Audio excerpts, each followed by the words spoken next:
e nós podemos começar a lembrar aqui e pensar: quem é esse Deus que nos responde no dia da nossa angústia? Você já teve um dia de angústia? Já teve um dia que você parou e falou assim: gente, não tem solução? Porque o que aconteceu na vida de Jacó é que ele voltou exatamente para o dia da angústia. Lá, quando o Senhor aparece para ele, lá em Betel, quando ele está fugindo, a única coisa que ele tinha era uma pedra que ele usava como travesseiro, não tinha nada, não tinha condição nenhuma. E aí no capítulo 34 a gente vê um retrato desse Jacó na mesma situação, porém com uma família. Mas é o mesmo Jacó que não tem para onde recorrer. Ele não tem como corrigir os seus filhos, ele não tem como resolver a situação da sua família. Sua família, seus filhos estão numa situação totalmente bagunçada. O que ele pode fazer então? Ele está aqui vivendo um dia de angústia, e ele se lembra: eu já vivi um outro dia de angústia. Então será que Betel é esse lugar da angústia? Betel é esse lugar da humilhação? Betel é esse lugar da dor? É esse lugar da dependência total? A casa de Deus é aonde a gente não tem condição de fazer nada. Habitar com o Senhor então é declarar totalmente que nós somos incapazes. Ir para Betel e ter um culto verdadeiro com Deus é abrir mão de toda a nossa potência humana, de todos os nossos talentos e habilidades em resolver algumas coisas. É declarar que nós somos totalmente dependentes. Essa semana, eu não lembro que dia que foi, eu estava passando com a Ana na frente de uma igreja, e aí bem na hora que a gente estava passando, o pastor falou assim: pastor, o cara que estava falando lá na frente, falou assim: gente, irmãos, Jesus não quer que você sofra não, Jesus não te chamou para sofrer não. E tem aquele negócio, qual que é o ponto principal do Evangelho? O que que Jesus fala para os seus discípulos lá em Marcos 10, que é que a gente já estudou também, né, na IBD, e lá em Marcos 8 ele fala: aquele que quiser vir após mim, pegue a sua cruz e siga-me. Eu estou indo para a cruz. E aí ele fala lá em Marcos 10: tudo que você perder por amor do meu nome, não tem aquele que vai perder tanta coisa que não vai receber ainda aqui centenas de vezes mais. Então o que é o sofrimento na verdade então? Será que Jesus não quer que você sofra, ou Jesus te chama para sofrer? Uma coisa nós podemos ter certeza absoluta nesse mundo caído, e nós vimos o retrato disso aqui na vida de Jacó. Sobre o sofrimento, ele vai acontecer de uma maneira ou de outra. Com Deus ou sem Deus, você vai sofrer, porque esse mundo está caído no pecado. Nós vamos sofrer estando com o Senhor ou não. A questão é: se Jesus não quer que nós soframos, por que Ele nos chama para a cruz, para seguir exatamente o que Ele passou? Por que o paradigma da nossa fé, o modelo para nós é de um homem crucificado? O modelo a que nós devemos ser iguais, ser parecidos, o modelo, a forma onde Deus nos coloca é de um homem crucificado. Tem algum propósito nisso, não tem? É o que Paulo diz em Romanos 8:28, que a gente já falou também: sabemos que todas as coisas cooperam para o bem daqueles que amam a Deus, que vivem para o seu decreto, segundo o seu propósito. Versículo 29: porque todas essas coisas cooperam para o nosso bem, porque todas as coisas que são para o nosso bem nos fazem conformes à imagem do Filho. Nosso chamado é para sermos conforme a imagem do Filho, conforme a imagem do Filho crucificado, conforme a imagem do Filho que abre mão de tudo, que abre mão da sua glória, que é humilhado. Então Jacó se lembra disso, se lembra dessa condição que ele estava, em especial. Versículo 31: levantemos, subamos a Betel, farei ali um altar ao Deus que me respondeu no dia da minha angústia e me acompanhou. Ele não só me respondeu, ele caminhou comigo, ele esteve comigo por todos esses dias, por todo esse tempo. No meio daquela dor que eu estava passando com Diná, com os meus filhos, com os siquemitas, o Senhor estava comigo. Quando eu não tinha condição de resolver e parecia que a situação não tinha solução, o Senhor estava comigo. E nós vamos ver aqui que realmente, você vê que engraçado, toda aquela situação não tinha solução. E nós vamos ver que nada do que acontece no capítulo 34 é resolvido de alguma fórmula mágica. Nada. Não aparece aqui um versículo que fala assim: e aí do nada Deus resolveu o que tinha acontecido com os siquemitas, a não ser por um detalhe. Versículo 5: quando Jacó e a sua família abandonam os ídolos, abandona o amor à terra de Siquém, o que o Senhor faz? Porque a preocupação de Jacó era essa, né? Eles vão vir atrás da gente, vão matar a gente. O que a gente fez com esse povo? Tendo eles partido, o terror de Deus invadiu a cidade que lhes eram circunvizinhas, e não perseguiram os filhos de Jacó. O Senhor nos chama para um conserto, para um conserto de vida tão verdadeiro, que nós não vamos precisar nos preocupar mais com o nosso passado. É daqui para frente, é com o Senhor e para frente, é do nosso arrependimento para a vida eterna.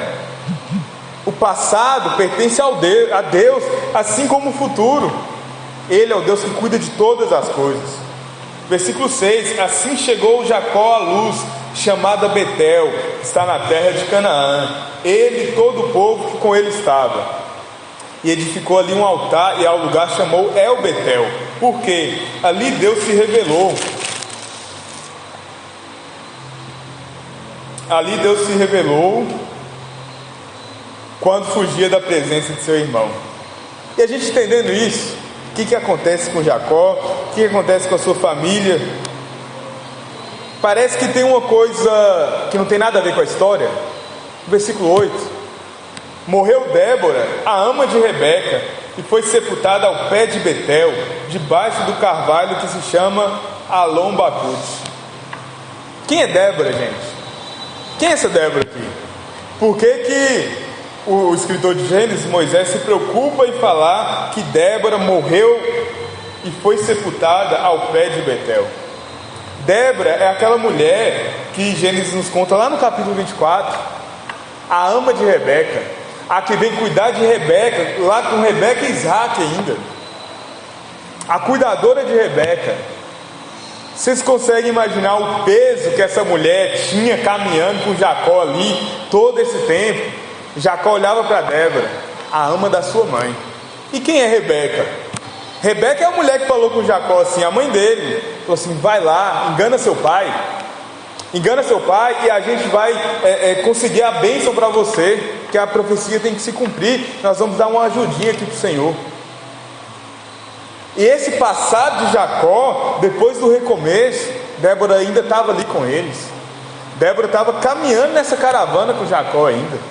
Esse passado que estava com ele, a ama de Rebeca, e ele se lembrando de Rebeca, e ela morre lá em Betel. Ela morre quando ele e toda a sua família deixam os ídolos, deixam os deuses estranhos que eles estavam adorando. Morreu Débora, a ama de Rebeca, e foi sepultada ao pé de Betel, debaixo do carvalho que se chama Alon Bacute. E sabe o que é mais legal nisso tudo? Ao pé da casa de Deus morre essa mulher que representava o passado de Jacó, todo o peso de como ele era um traidor. E Alon Bacute significa árvore de pranto, árvore de choro. Foi muita dor para Jacó ter que deixar a ama da sua mãe, aquela mulher que para ele lembrava de maneira tão afetuosa a imagem da sua mãe. Ele tinha uma mãe, Rebeca, que o ajudou a conseguir a bênção. E ao mesmo tempo, ele tinha tanto amor por aquela ama, por Débora, era ela que lembrava do seu passado com a sua mãe, que instigou ele: vai lá e vamos dar o golpe, vamos pegar a bênção. Vindo Jacó de Padã Arã, outra vez apareceu Deus e o abençoou. E é interessante porque depois que Jacó vai para Betel, para esse lugar de dor, para esse lugar de aflição, para esse lugar de humilhação, Deus aparece para ele outra vez e o abençoa. E Deus fala com ele: o teu nome é Jacó. Sim, seu nome é enganador. Você é o golpista, o Jacó. Jacó significa enganador. Seu nome é enganador, seu nome é Jacó. porque você nasceu com a mão agarrada no pé do seu irmão, você sempre quer levar vantagem nas coisas. Porém, agora você voltou para Betel, já não te chamarás Jacó. Não, lembra, lá com o anjo, você lutou com o anjo. Você não é Jacó, o seu nome é Jacó.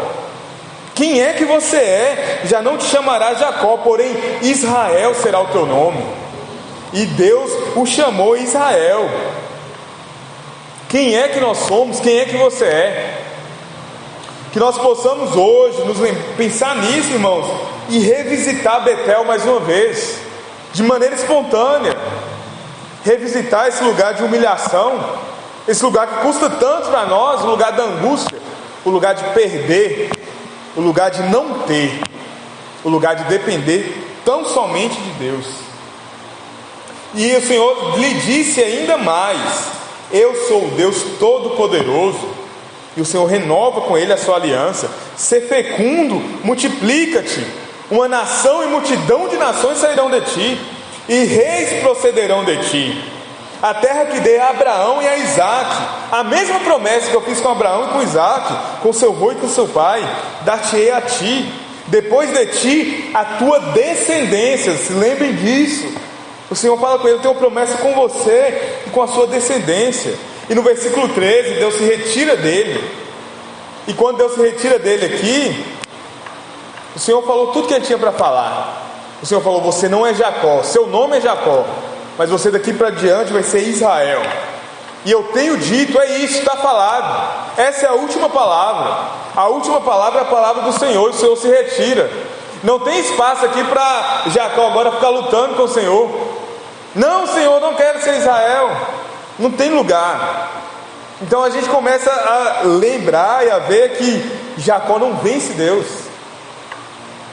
O Senhor se retira dele. A última palavra é a palavra do Senhor. E ali Jacó erige uma coluna de pedra no lugar onde Deus falou com ele, e derramou sobre ela uma libação e lhe deitou óleo. Ali Jacó coloca tudo que ele tem, tudo de melhor que ele tem naquele altar em Betel. Ele coloca tudo de melhor, ele derrama sobre ela uma libação, ele derrama vinho, o melhor vinho que ele tinha, e lhe deita óleo, tudo que ele tinha de mais valoroso. Ao lugar onde Deus lhe falara, Jacó lhe chamou Betel, casa de Deus. É esse lugar que nós precisamos visitar e revisitar. O culto ao Senhor, um culto totalmente humilhado para nós, um culto totalmente humilhante para nós. Esse culto onde nós declaramos que o Senhor é que reina, o Senhor é que é soberano, e nós somos somente servos. Nós somos tão somente dependentes. Não depende das nossas mãos. E o que acontece depois disso? Versículo 16. Uma experiência que muda o coração de uma pessoa. O Senhor não só fala com Jacó: o seu nome é Jacó, você não vai ser Jacó mais, você vai ser Israel. O Senhor cuida em todas as coisas que vão acontecer na vida de Jacó, para que ele não seja mais Jacó. Vai acontecer aqui com Jacó uma experiência pesada. Essa é a morte dos amores de Jacó, a morte do amor no coração de Jacó. Débora morreu, a ama de Rebeca, que apontava para o seu passado que ele tanto amava. Aquele Jacó que vivia correndo e dando golpe, que tinha uma lábia muito boa e era apressado. De repente o anjo toca na sua coxa e ele desacelera. Agora ele tem que andar mancando, agora ele anda devagar. Mas ele tinha amor no seu passado, ele tinha amor no que ele vivia. E seu passado morre e é sepultado ao pé de Betel. E o que acontece no versículo 16 em diante? É uma grande conversão que muda tudo. É uma conversão verdadeira. Jacó estava indo por um caminho lá no Val de Jabó, que ele se encontra com o anjo, e esse caminho muda. Você lembra quando ele muda o seu caminho para Siquém de novo? Lá no capítulo 33. Agora ele tem uma conversão de vida, não só de caminho. Versículo 16: partiram de Betel, e havendo ainda pequena distância para chegar a Efrata, deu à luz Raquel um filho, cujo nascimento foi a ela penoso. E Efrata é esse lugar. Efrata significa terra frutífera, terra que dá muitos frutos. E a ironia, numa terra que dá muitos frutos, Raquel dá luz ao filho caçula de Jacó. E esse nascimento para Raquel é muito penoso. Esse nascimento para Raquel é muito custoso. Versículo 17: em meio às dores do parto, disse-lhe a parteira: não temas, pois ainda terás este filho. Esse filho vai nascer. Ao sair-lhe a alma, porque morreu, deu-lhe o nome de Benoni, mas seu pai lhe chamou Benjamim. E o que acontece depois desse recomeço de Jacó no capítulo 34? Aqui no capítulo 35 ele vai caminhando, morre o seu passado, a ama de Rebeca, aquela mulher que talvez cuidou de Jacó a vida toda dele, que chamava de tia, né, a ama. E agora morre a sua esposa, a quem ele amava tanto. E parece que Deus está punindo Jacó por ter ido para Betel. Olha quanto sofrimento, quanta aflição. Ao sair-lhe a alma, porque morreu. Essa mulher morreu no parto. Vocês lembram quem é Raquel? Raquel é aquela mulher que Jacó trabalhou por ela ainda mais, que ele foi enganado pelo seu sogro. É golpe em cima de golpe. Ele foi enganado, ele teve que trabalhar muito mais, mas ele a amava de todo o coração.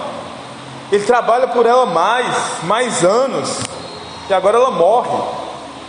Depois de todo aquele terror que ele passou em Siquém, agora de um recomeço verdadeiro, ele vai para Betel. A mulher a quem ele tanto amava morre. Versículo 19: assim morreu Raquel e foi sepultada no caminho de Efrata, no caminho da terra frutífera. Essa mulher é sepultada. A mulher que lhe deu um fruto, que era o filho, é sepultada no caminho da terra frutífera, que é Belém, a casa do pão. Sobre a sepultura de Raquel levantou Jacó uma coluna que existe até o dia de hoje. E então partiu Israel e armou sua tenda além da torre de Éder.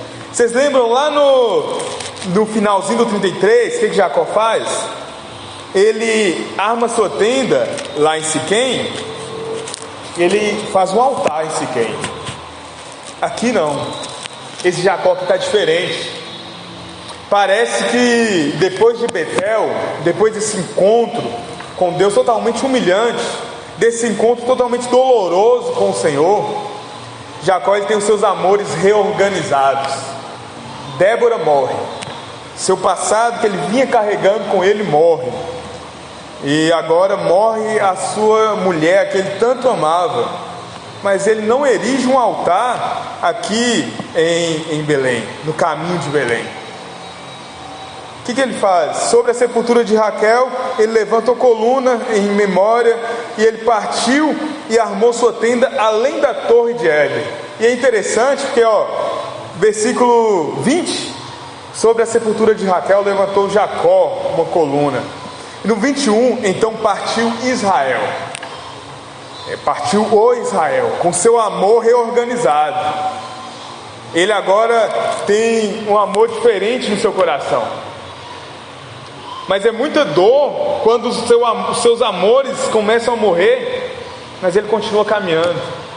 Ele continua caminhando porque ele sabe quem é o Deus a quem ele se encontrou em Betel ali. Mas aí ainda não é suficiente. Versículo 22: aconteceu que, habitando Israel naquela terra, foi Rúben e se deitou com Bila, concubina de seu pai. Israel soube. Já não estava muito ruim, já não estava muita dor. Ele perde a sua ama, ele perde a sua mulher, a quem ele tanto amava. Agora ele é traído pelo seu filho primogênito, seu filho mais velho, Rúben, seu primeiro filho. E aqui nós vemos essas aflições de Jacó, as 4 aflições que Jacó passa. Ele perde seu primeiro amor, a Débora, lá no seu passado. Ele perde o seu segundo amor, ele perde a sua mulher, porque ele lutou tanto, ele colocou tantos anos da sua vida trabalhando naquilo. Ela morre, e agora ele é traído pelo seu filho. Mas como eu falei, são 4 aflições. Ainda não para por aqui. Será que estava tão ruim que não dá para piorar? Eram 12 os filhos de Israel. Lembra que Deus falou com Israel lá em Betel: a sua descendência vai ser abençoada. A promessa que eu fiz para o seu avô, para o seu pai e para você, é a promessa para os seus filhos. Eram 12 os filhos de Israel, a sucessão de Israel. Versículo 23, e aí o escritor de Gênesis elenca: Rúben, o primogênito de Jacó, o mais velho, Simeão e Levi. E aqui a gente já tira de cara os três, que essa sucessão vai dar tudo errado. O primeiro, o mais velho, é um traidor. Simeão e Levi são assassinos. Judá, Issacar e Zebulon, filhos de Lia. José e Benjamim, filhos de Raquel. Dan e Naftali, filhos de Bila, serva de Raquel. E Gade e Aser, filhos de Zilpa, serva de Lia. São estes os filhos de Jacó, que lhe nasceram em Padã Arã. Veio Jacó a Isaac, seu pai, a Manre, a Quiriate Arba, que é Hebron. E aqui a gente vê que a história muda de foco. Agora tem uma pessoa aqui no centro da história, é Isaac, o pai de Jacó. E Jacó vai até Isaac, lá em Hebron, onde peregrinaram Abraão e Isaac, onde Jacó precisava chegar. Foram os dias de Isaac 180 anos. Velho e farto de dias, expirou Isaac e morreu, sendo recolhido a seu povo. E Esaú e Jacó, seus filhos, o sepultaram. Agora Jacó perde seu pai, a quem ele tanto amava. E aí agora a gente vê que o capítulo 35, depois de Betel, depois do seu recomeço com o Senhor, é marcado por tanta dor, por tanta aflição. E ele passa por essas 4 aflições. O que é que o Senhor está querendo fazer com Jacó aqui? A morte do amor, a morte de quem ele amava tanto. Versículo 16 ao 21. Mas você percebe que Raquel morre, mas nasce Benjamim. O Senhor é um Deus fiel. O Senhor estava reorganizando os amores de Jacó. O Senhor estava reorganizando a ordem de aonde o coração de Jacó deveria estar. Versículo 18: ao sair-lhe a alma, porque morreu, deu-lhe o nome de Benoni, de aflição. É esse o nome que Raquel dá ao seu filho: filho da minha dor. Esse filho é onde eu sofri tanto, eu morri. Mas seu pai lhe chamou Benjamim. E essa é a tentativa de Jacó, perdido no meio dessa bagunça toda, dessa dor toda. Depois de um recomeço tão maravilhoso, sua vida agora está caminhando, glória a Deus. E agora vem cada golpe da vida, cada situação que parece que é sem sentido. Ele perde a sua ama, perde a sua mulher, ele ganha um filho, mas a sua mulher coloca um nome tão pesado no seu filho. Jacó sabia o que era crescer com um nome tão pesado. Ele é o garoto que cresceu sendo chamado de Jacó, de enganador. E ele pensa no seu filho: nossa, meu filho vai crescer ouvindo isso. Ele sabe o que é carregar esse peso durante toda a sua vida, ser enxergado dessa maneira, ser rotulado dessa maneira. E a tentativa de Jacó é de ressignificar. Não, ele não vai se chamar aflição. O meu filho vai se chamar Benjamim. Eu vou transformar o meu filho em felicidade. No meio de toda essa dor que eu perdi esse amor, a morte desse amor, eu vou transformar isso em alegria. Vou chamar o meu filho de felicidade. Mas você percebe que a incapacidade de Jacó em mudar a realidade é gigantesca. Ele tenta reorganizar, ele tenta mudar o que é o peso para o seu filho, mas ele tem outro filho que não está dando a mínima para isso.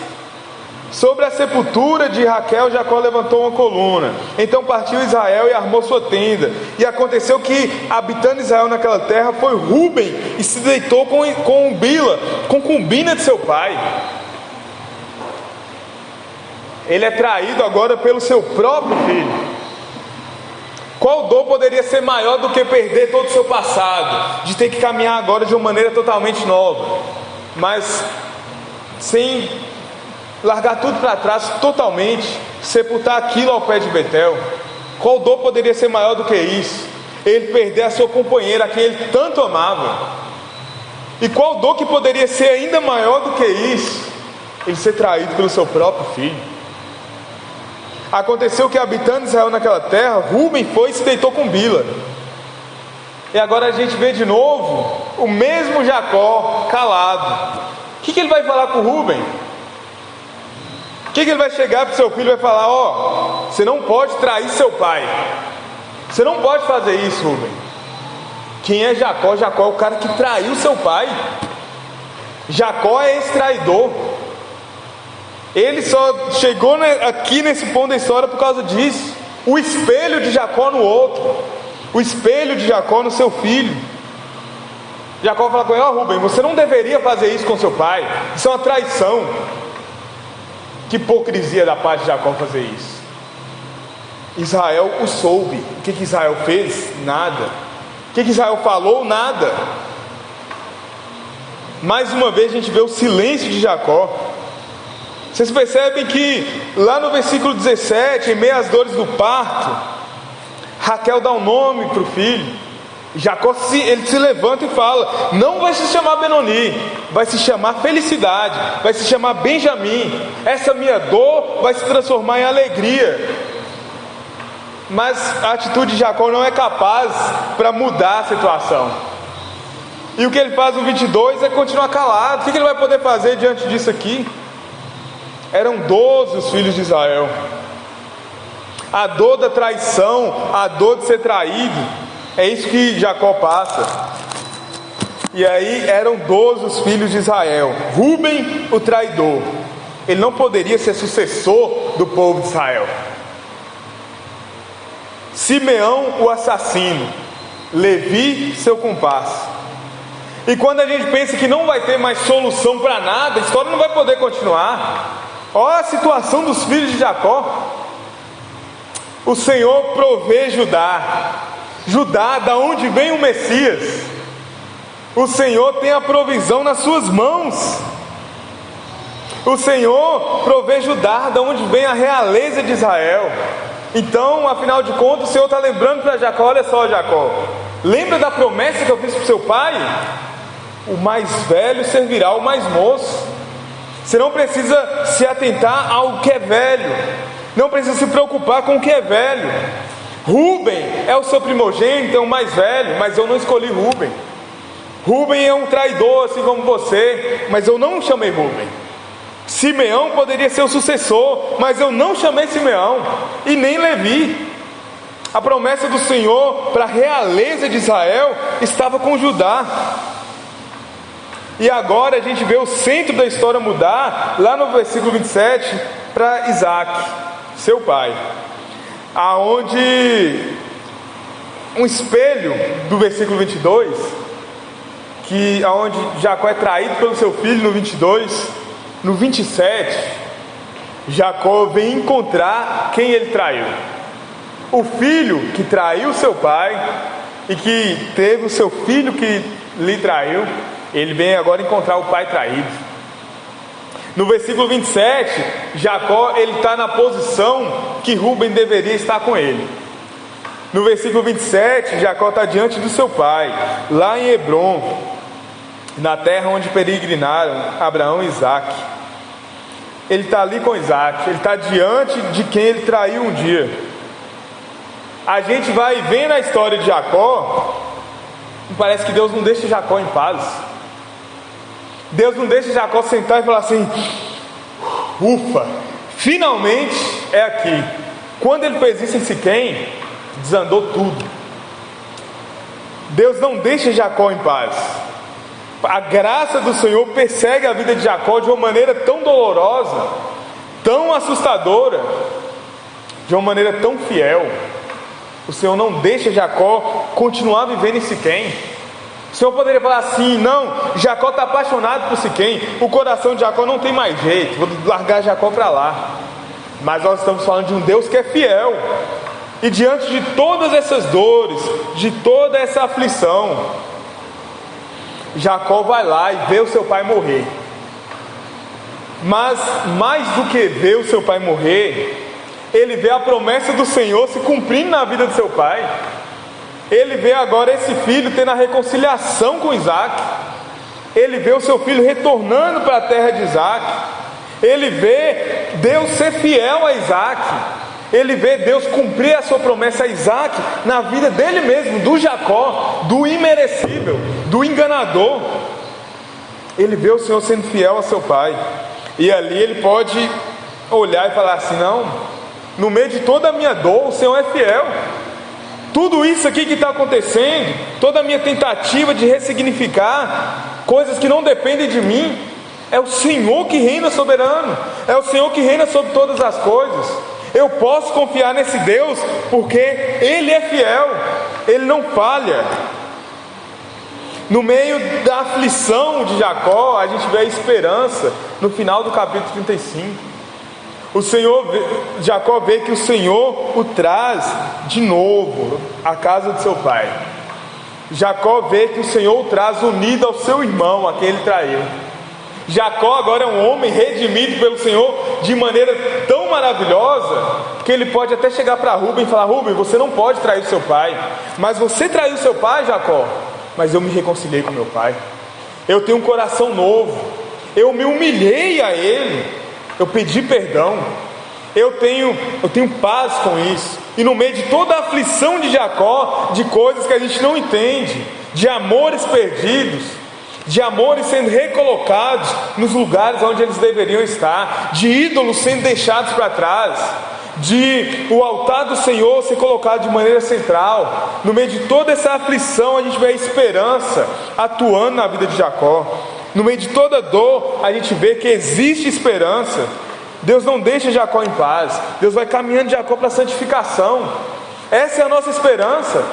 Jacó agora ele é justificado. Ele pode cobrar Rúben. Ele tem a autonomia de direcionar o seu filho a Deus, porque ele é um pecador arrependido. Ele pode proclamar a palavra do Senhor, porque ele é um pecador restaurado. Ele é justificado. Ele agora teve encontro com seu pai. Eis que finalmente tudo se fez novo. Agora ele pode ver a esperança de maneira palpável. E em todo esse processo, a gente vê a santificação de Jacó. O Senhor não deixa Jacó em meio de toda a dor. Mas esse é o ponto. Essa que é a questão. Se nós caminhamos de maneira paralela ao caminho de Cristo, como eu falei no início, qual que é o nosso chamado? Você caminha do lado de Cristo? Você está caminhando aqui e Cristo está caminhando aqui, em caminhos diferentes? Se isso está acontecendo, todas as coisas vão nos inclinar, vão nos fazer cruzar o nosso caminho com o caminho de Cristo. O nosso caminho tem que ser cruzado com Ele. Nosso caminho tem que ser interseccional com o caminho do Senhor. Nossa história não pode ser meramente paralela. O nosso caminho tem que ser o caminho de Cristo, tem que ser cruzado. E o caminho de Cristo é o caminho da dor, é o caminho da aflição, mas é o caminho da esperança. É o caminho da onde a gente vê que todas as dores desse mundo aqui, dessa vida aqui, elas não são nada. Jacó, ele perde o seu passado, ele perde a sua ama, ele perde Débora.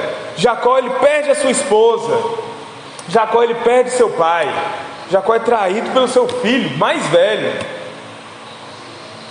Mas nós podemos, assim como Jacó, no final do capítulo 35, assim como Paulo, nós podemos dizer que as dores, as decepções dessa vida, elas são passageiras. Elas são meramente passageiras. Porque nós temos um alvo a alcançar. Nós temos um lugar para chegar. Então, ainda que essas aflições passageiras nos façam sofrer tanto nesse caminho, nós temos a esperança de uma coisa que é maior. E ela não é maior porque nós vamos ser transferidos daqui para um outro plano espiritual. Ela não é maior porque a gente vai deixar de existir.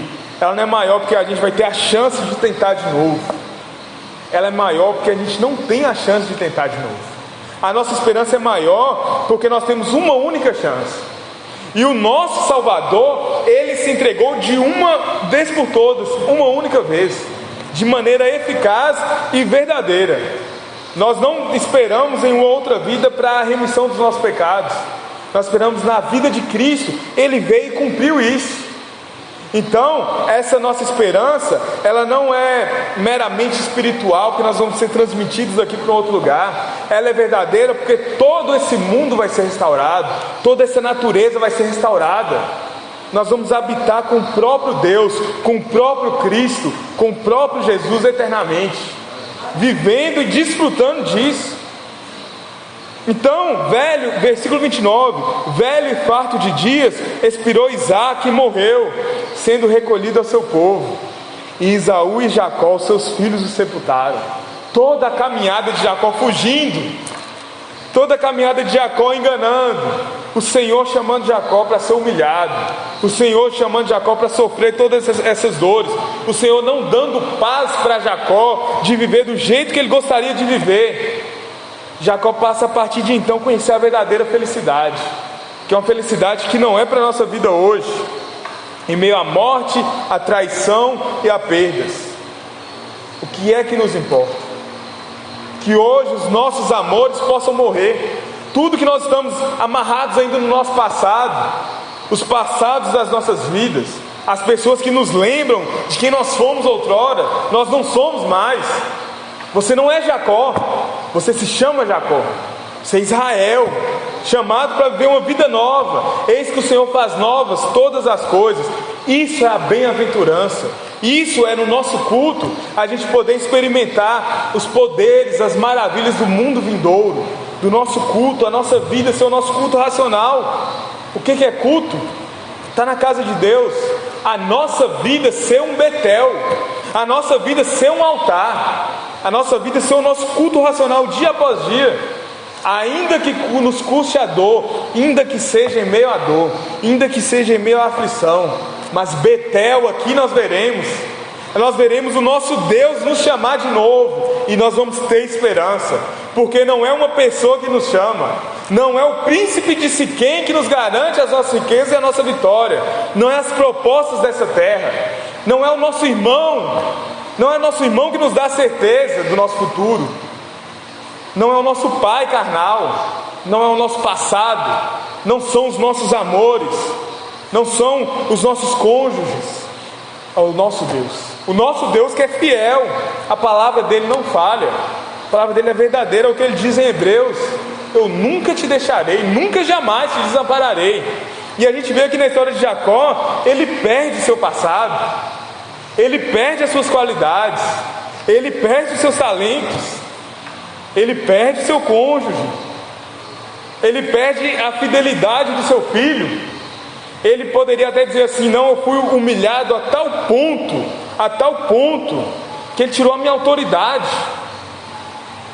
o meu filho mais velho tirou a minha autoridade. É isso que Jacó está dizendo. Ele soube, ele fica calado, ele não sabe o que fazer. Diante disso tudo, em tudo que nós possamos perder, versículo 23, os primogênitos não tinham mais jeito. Nós confiamos que o Senhor há de prover Judá, o Senhor há de prover o nosso futuro, Ele há de ser fiel à sua promessa. Tu és fiel, Senhor. Teus filhos sabem que não falharás, e é nisso que nós confiamos, é nisso que nós nos regozijamos. É isso que é o Salmo 96. Se alegrem, se exultem em meio à dor, cantem salmos e cânticos ao Senhor. Ele é o Deus que reina, Ele tem poder hoje, Ele teve poder no passado, Ele nos chama a uma nova vida, Ele nos dá uma nova vida, Ele nos capacita a viver uma nova vida.